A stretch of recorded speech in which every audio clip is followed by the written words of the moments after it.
loves his plan. I love you like death loves a man, and I love you like a gun in my hand. I go bang, bang, bang, bang, bang, bang, bang, I'm back again. Yorick, comment tu te sens à Nantes? Très bien, que ce soit en quotidien avec ma famille, on se sent vraiment bien dans la ville. C'est une ville qui est une très belle ville, très accueillante. Et puis pour nous, les joueurs de foot, c'est une ville de football, donc dès le début avec les joueurs, avec l'équipe, avec les gens du club, ça s'est bien passé. Justement, vous êtes en train de réaliser une saison exceptionnelle. Je pense qu'on est en train de faire de très belles choses. On a vite trouvé nos repères. On avait un petit peu de mal à marquer. Et puis là, depuis janvier, on est en train aussi de mettre des buts. Donc, vous avez un quart de finale à Sochaux. Intéressant quand même cette fin de saison. Ah, elle est super intéressante. Elle est super intéressante. Moi, je dis, quand je parle un petit peu avec les jeunes, parce que je parle beaucoup avec les jeunes, c'est aussi... c'est ton rôle aussi d'encadrer ces jeunes? Entre autres, moi, Rémi Gomis, Viscarando, Osvaldo, Guillaume Gillet qui est venu, il y a aussi Joe Odell. On est là un petit peu pour les aider, pour leur parler, leur donner des conseils. Et forcément, quand ils m'ont vu arriver, il y en a beaucoup qui me voyaient à la télé quand ils étaient petits. Et non, c'est vrai, la dernière fois... Comme toi aussi, tu me voyais voilà, quand tu étais petit. Exactement. Et il y avait Yacine Babou, il m'a dit, Lorik Salah, moi je venais au camp des loges quand tu étais au PSG pour prendre des autographes.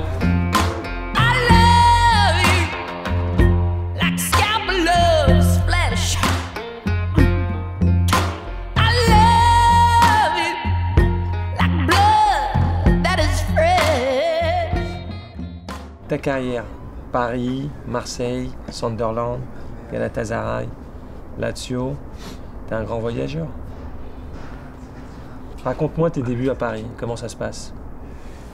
Mes débuts à Paris, j'arrivais justement de Suisse. J'avais fait toutes mes classes dans les jeunes, du Lausanne. Je parlais déjà le français. Et je devais pas du tout aller à Paris en fait. J'avais un tournoi international qui se passe très bien, on est après détecté. Mais j'ai été invité par Arsène Wenger. D'accord. Donc c'est Arsène Wenger qui m'invite, j'avais 16 ans. Il m'invite à Londres pour faire un essai avec la réserve d'Arsenal. Et en fait, comme j'étais réfugié politique en Suisse, donc j'avais pas le droit de sortir du pays. Ils m'ont refusé le visa. D'accord. Donc j'ai pas pu aller à Londres. Tu devais aller à Arsenal et tu finis à Paris. Voilà. Et à ce moment-là, j'avais un directeur sportif à Lausanne qui était français et qui m'a mis en contact avec plusieurs clubs.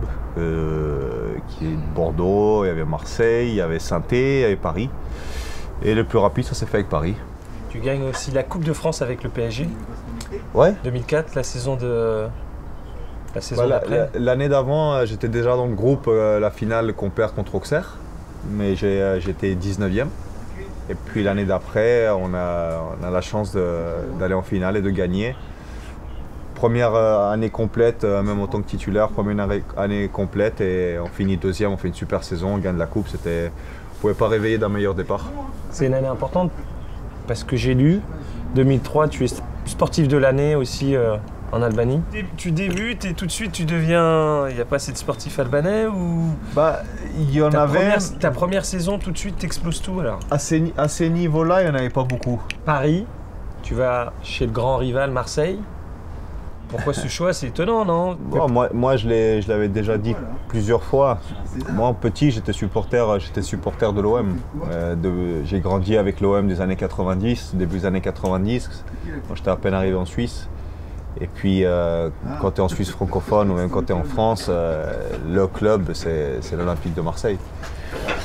Parce que dans ta carrière, j'ai regardé, partout tu as laissé toujours de très bons souvenirs aux supporters. C'est par rapport à ton jeu?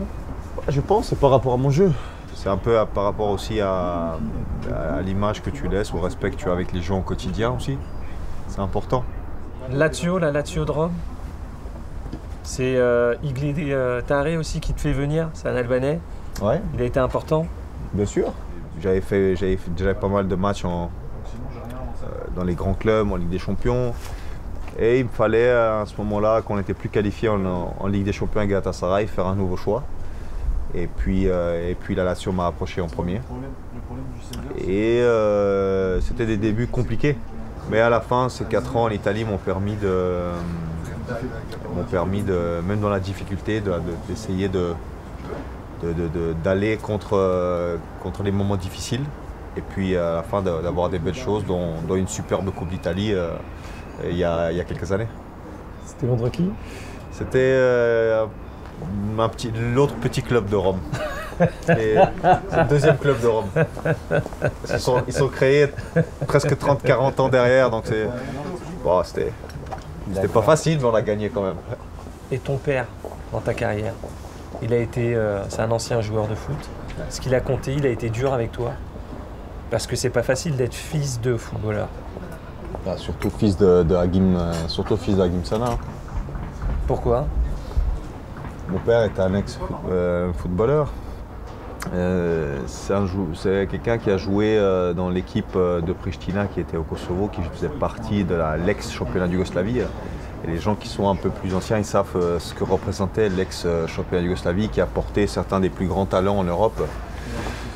Et c'est quelqu'un qui a fait 15 ans en pro et qui voulait revivre une deuxième carrière à travers moi et réaliser les choses que peut-être lui, il n'a pas pu réaliser. Il faut savoir qu'à l'époque, en ex-Yougoslavie, ils n'avaient pas le droit de sortir avant 27 ans.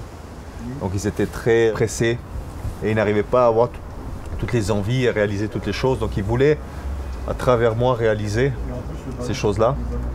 Et il m'a mis une pression depuis que je suis tout gamin. Ce que tu appelles pression? Il m'a poussé, il m'a fait un peu comprendre que voilà, j'avais pas d'autre choix, c'est où je réussissais, Ça pouvait être quelque chose qui pouvait être peut-être pressant, qui pouvait un peu t'enlever un petit peu peut-être de liberté. Mais c'est quelque chose à moi qui m'a permis de jamais baisser les bras et même dans les moments difficiles de continuer à bosser pour y arriver. Et des certains moments de la carrière, j'ai eu aussi la chance, puisque des fois, même si on a le talent ou l'envie, il y a des opportunités. Et finalement, j'y suis arrivé. Mais c'est vrai que j'ai pas mal souffert, surtout avec mon père qui était là à tous les entraînements et qui relâchait jamais la pression. Comment ça? Il assistait à tous les entraînements? Ouais, tous les entraînements. Moi, je pense qu'il a raté très peu d'entraînements depuis de l'âge de 8 ans. C'est inimaginable, ça. Ouais, il était là. Il était là, froid, pluie, à crier, à m'engueuler. Donc, ça m'a forgé un petit peu le caractère. Mais j'ai toujours été sincère et il sait, moi je sais que sans lui, à mon avis, j'y serais pas arrivé. Lorik Sana, il était comment petit? Vivant,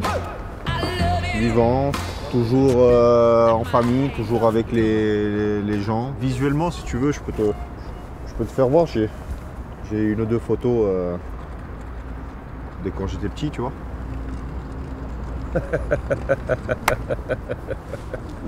J'ai eu une enfance plutôt heureuse, je peux dire. J'ai jamais manqué de rien. Mais la chose dont j'ai beaucoup souffert, c'est de ne pas pouvoir pendant 10 ans rentrer au pays. C'est incroyable. Donc, tu es né au Kosovo. À 7 ans, tu pars. Tu vas en Suisse. Ta période suisse, tu restes combien de temps en Suisse? Je reste en Suisse après de 90 à l'an 2000, où à ce moment-là, je jouais avec la réserve de Lausanne. C'était 10 ans de mon enfance qui m'a permis aussi de me donner l'opportunité d'avoir une bonne école de football, puisqu'en Suisse, il y a des très très bons éducateurs, il y a des bonnes infrastructures. Et c'est ce qui m'a permis de Mais là, en devenir t'écoutant, footballeur. Ben, je me dis que tu aurais pu jouer pour l'équipe suisse, l'équipe nationale suisse, la France, parce que tu es arrivé jeune aussi, et tu choisis l'Albanie. Bah, ça s'est fait naturellement. Je pense qu'il n'y a jamais vraiment eu de choix de ma part. Je regardais déjà l'équipe d'Albanie dans les années 90. En aimant le foot, en voyant que c'est l'équipe qui représente ta nation. Donc j'ai jamais vraiment eu de choix à faire. Avec l'Albanie, vous avez réalisé quelque chose d'historique, puisque vous êtes qualifié pour l'Euro. Comment cette qualification a été vécue? Bah, c'est difficile à décrire avec des mots. Pour ceux qui ne connaissent pas bien, les gens connaissent très peu en fait de notre pays et de notre nation. Nous, il faut savoir qu'on a une nation et on est peut-être une des seules nations au monde où la majorité de notre peuple vit en dehors des frontières. Et la seule chose, le seul facteur qui a réussi à rassembler tous les Albanais, bah, c'est l'équipe nationale, puisqu'il faut savoir que dans notre équipe nationale, il y en a très peu qui sont nés en Albanie. La plupart plus de la moitié sont du Kosovo. Moi, je vais être sincère avec toi, je te dis la vérité, j'ai commencé. Ma grande fierté, c'était de représenter mon pays. Ça fait 13 ans que j'y suis, ça fait 13 ans que j'en rêve, et de pouvoir y participer en France, qui est mon deuxième pays. Mais justement, tu vas jouer la France chez toi à Marseille. Ouais. C'est des signes quand même, non? Il y a beaucoup de choses comme ça qui se retrouvent, comme l'histoire de la Beaujoire, de revenir à Nantes, comme jouer la France, qui est mon deuxième pays. À Marseille, chez toi, à Marseille, ton club de cœur. Mon club de cœur, jouer contre la France. Il y a un autre clin d'œil du destin, c'est que le premier match c'est contre la Suisse, un endroit où j'ai grandi. Mon premier match c'était le 11 juin 2003 contre la Suisse, mon premier match officiel avec l'Albanie. Et là je joue mon premier match à l'Euro le 11 juin 2016. Donc si quelqu'un m'aurait dit le 11 juin 2003 que tu vas jouer le championnat d'Europe, capitaine de ton pays, contre la Suisse en France, j'aurais dit toi tu peux écrire un bouquin. Exceptionnel, il y a des clins d'œil comme ça de la vie. Ouais, il faut savoir en tout cas les vivre et puis essayer de ne pas vivre après avec des regrets. Donc profiter au maximum et donner tout ce que tu peux donner. Bah, c'est une grosse merde alors. Hein. Bah, par la suite alors. On va essayer. On va essayer.